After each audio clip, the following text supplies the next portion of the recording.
I would like to make an important announcement.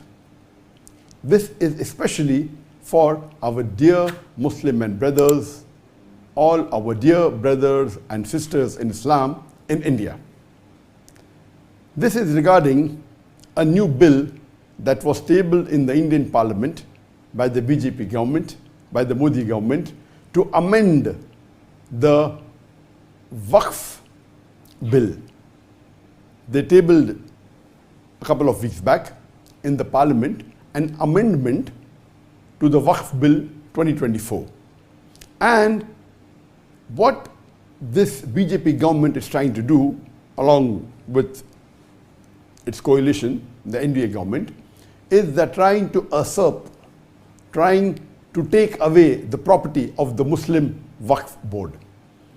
And many of you may not be aware that the Muslim Waqf Board is the third largest body which has the maximum land in the whole of India. The first two are government bodies, that is the defense, and the second is the Indian Railways. And the third is the Muslim Waqf Board, which has 9.4 lakh crore square feet of land. That is, or 9.4 lakh acres of land, which is approximately 41 billion square feet of land. That is more than 3,800 square kilometers. It's the size of a small country. So the Muslim Waqf Board of India has the third largest bank. It is the body which has the third largest bank of land. And let me tell my non-Muslim brothers and sisters of India that this Waqf Board property is not a public property. Unlike the property belonging to the government, etc., this is a private property. Waqf in Arabic means an endowment. So this is not a public property. It is a private property donated by Muslims in the past, many centuries ago, or decades ago, or recently. It is Waqf, means an endowment for the use of the Muslims. It's a religious act, Waqf, for the cause of Allah subhanahu wa ta'ala. And this is not a public property, so no non-Muslim can interfere in this religious. And the Indian Constitution has safeguarded the Waqf property. It is so secured and so stable, but unfortunately this anti-Islamic, anti-Muslim government, the NDA, the BJP government, which is run by the Prime Minister Modi, it is trying to usurp, eat the property of the Muslim.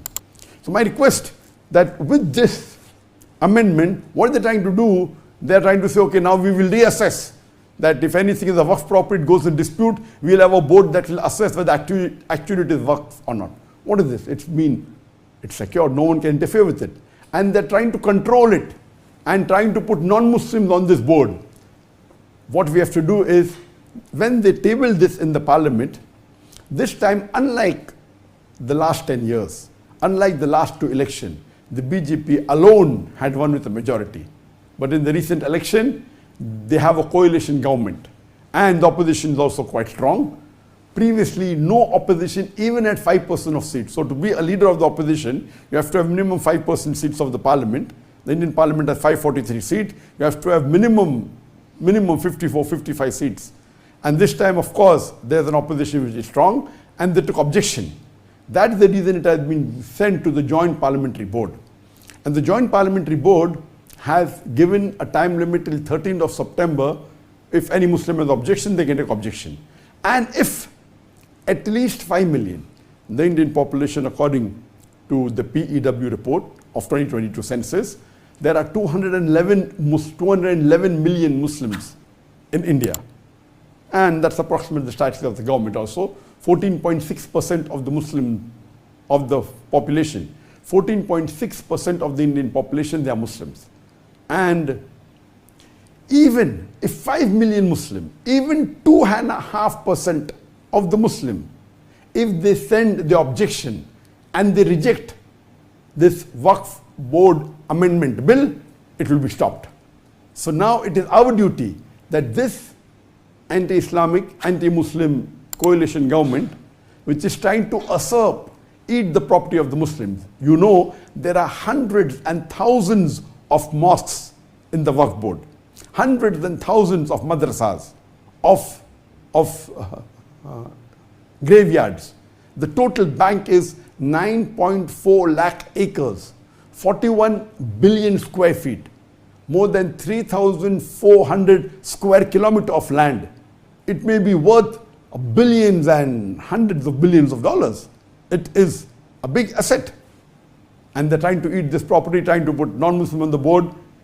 If, imagine, just one mosque, Babri Mosque, a couple of decades earlier, when it was taken away, there was a big hue and cry, there was a big commotion, there was riots. If this bill is passed, there will be thousands of mosques that can easily be taken away from the Muslim Ummah. Thousands of graveyards can be taken away. Thousands of madrasas, thousands of property worth lakhs of acres of land can be taken away. It is your duty, it's my duty to see to it that we object to it.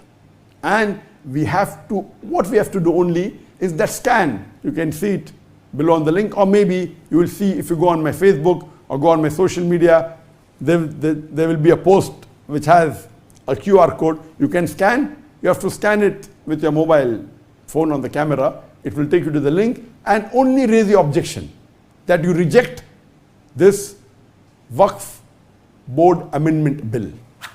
Even if 5 million, hardly 2.5% of the Muslim of India object, this bill will be stopped. But we don't want that. We want at least 10% of the Muslim Ummah to object it, to reject this amendment bill. And I hope that my dear brothers and sisters, the Muslim brothers and sisters of India, they will see to it that they don't sleep this time. We should be active. Otherwise, our next generation would blame us that this Waqf was given by our forefathers, most of it, hundreds of years back, tens of years back. Majority is coming since down the ages. And it is for the benefit of the Ummah. And just let me tell you one fact, that the richest residents in the full world belongs to an Indian, that is Mukesh Ambani. And you know that Mukesh Ambani has his own private residence in Altamont Road, which is Antilla. It is 27-story tall, and it's said to be $2 billion. Some say 1 billion, some say 1.5. Some estimates say it is $2 billion. It is the richest private residence in the world.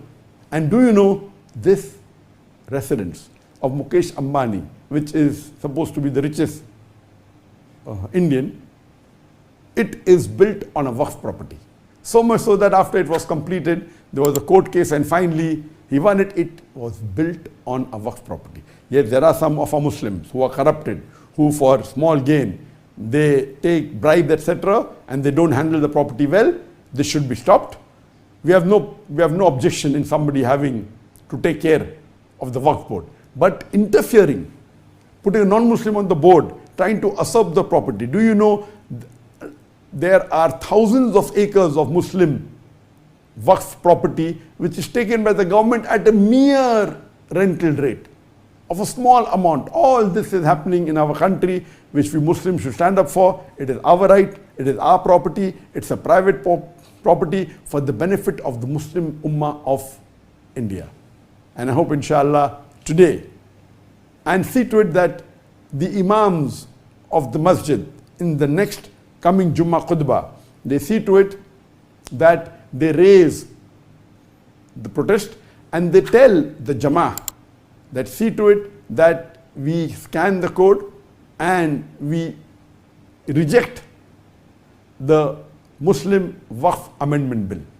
And I hope that, inshallah, that most of the Muslims, almost all listening to this message of mine, will take action immediately and lodge the protest and reject the Muslim Waqf Amendment Bill 2024, which has been tabled by the NDA government, the BJP government, by Narendra Modi. May peace, mercy and blessings of Allah subhanahu wa ta'ala, of Almighty God, be on all of you.